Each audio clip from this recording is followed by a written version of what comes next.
Welcome to What's Kickin' Columbia, the show featuring Columbia, Tennessee, the southern town with a kick. What happens when you put something down the drain? Assistant Director of Wastewater, Donnie Boshears, is here to tell you all about the process of keeping our water clean. Hi, I'm Donnie Boshears. I'm the Assistant Director of the Wastewater Department for the City of Columbia. Today we're going to talk about how we take care of the wastewater that is generated from the citizens of Columbia, Tennessee. Although a lot of people don't think much about wastewater, it is a very important part of the infrastructure within the city. The wastewater generated in the City of Columbia is transported to the wastewater plant via 311 miles of sewer lines in conjunction with 25 pump stations. Once the wastewater reaches the treatment plant, the first step of the process carries away the solids. From there, the remaining water goes through the plant for further treatment. The further treatment of the water is a naturally occurring biological process that we take control of and speed up. From there, the remaining water is filtered and the water is then returned back into nature. Wastewater treatment is important to the citizens of Columbia because it prevents disease, smell, and also provides the citizens of Columbia with clean water. One of the largest concerns with wastewater treatment at this time is the use of flushable wipes. Flushable wipes, although you are capable of flushing them down the toilet, is not really a good idea. They don't biodegrade, they'll last forever, and they cause a lot of problems as far as stoppage goes. To find out more information about wastewater, you can give us a call here at the wastewater plant at 931-560-1001, or you can find us on the City of Columbia's website, columbiatn.com. Adam Southern is back, this time to show us how Columbia became the dimple of the universe. Hello, I'm Adam Southern, and this is another edition of Historic Columbia, Tennessee. Recently, I was asked why Columbia is known as the dimple of the universe. This is a nickname that people in Columbia have been using for our town for years. But it goes back many years ago to a fellow named John Trotwood Moore, who was a famous poet and Southern author who happened to live in Columbia, Tennessee. This was his home base. He covered a lot of horse races. He started collecting stories from the South and publishing these things. And he had published a book in the late 1890s called Stories and Songs from Tennessee. The stories in this book came from Murray County's history. A lot of interesting things that John Trotwood Moore had heard from locals over the years, he included in this book. So when he said that the Middle Basin was the dimple of the universe, people in Murray County knew he was writing about them. And being a local guy, he had probably made some speeches around town and said, you know, this is the dimple of the universe. And they just took it and ran with it. But the thing is, since he said that the Middle Basin was the dimple of the universe, there were other communities using the same nickname: Nashville, Fayetteville, Pulaski. I found references where all of them called themselves the dimple of the universe too. But the story takes a turn in the 19-teens when the United States Post Office declares that Columbia is the dimple of the universe. Now, they don't put out a press release or anything like that, but there is a letter sent to the poet, Dimple of the Universe, and it's posted that way. That was the address. Now, of course, that gets sent to the dead letter office in Washington, D.C. They don't know where to send this letter. Nobody knows where the dimple of the universe is. But one lady from Columbia was actually working in this Washington office, and she said, I know exactly where the dimple of the universe is. It's Columbia, Tennessee.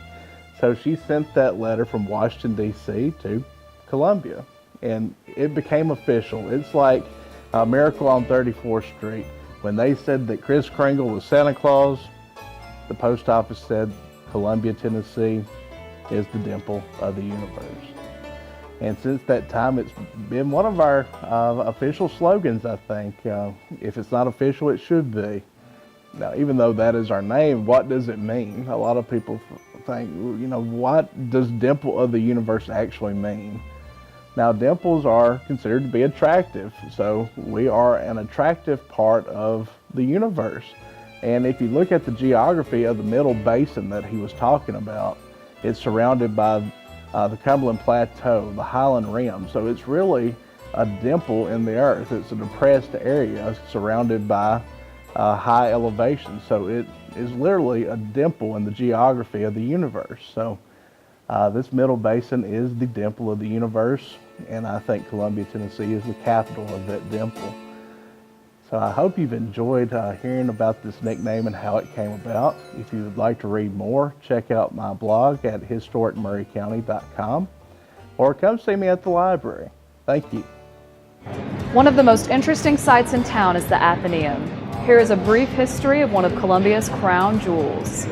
It's 1835 and Columbia's not even 30 years old.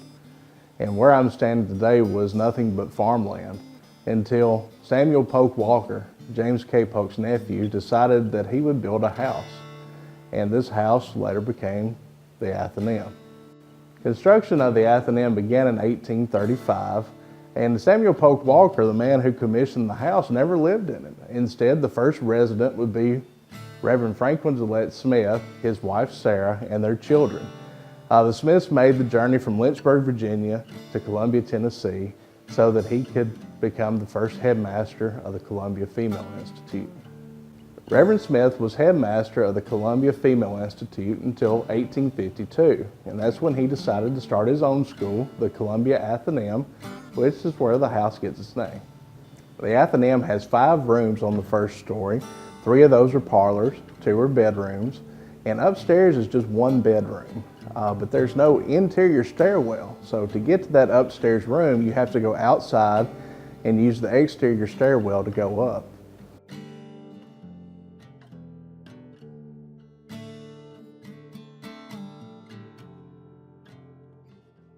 This home was just one of the many buildings that made up the Athenaeum campus.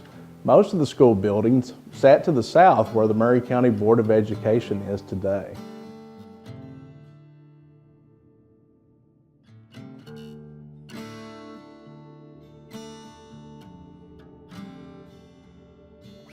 What makes the Athenaeum so unique in Murray County, not just in Murray County, but across Middle Tennessee, is its architecture. The architecture is called Moorish Gothic, and what makes it so special is the use of the Moorish arch. There are 6 Moorish arches on the front of the Athenaeum, and battlements on either side of the front portico. Now the wraparound porch goes around 3 sides of the home, and it also uses the Moorish arch, and the battlements continue all the way around the house. So it's a very unique site.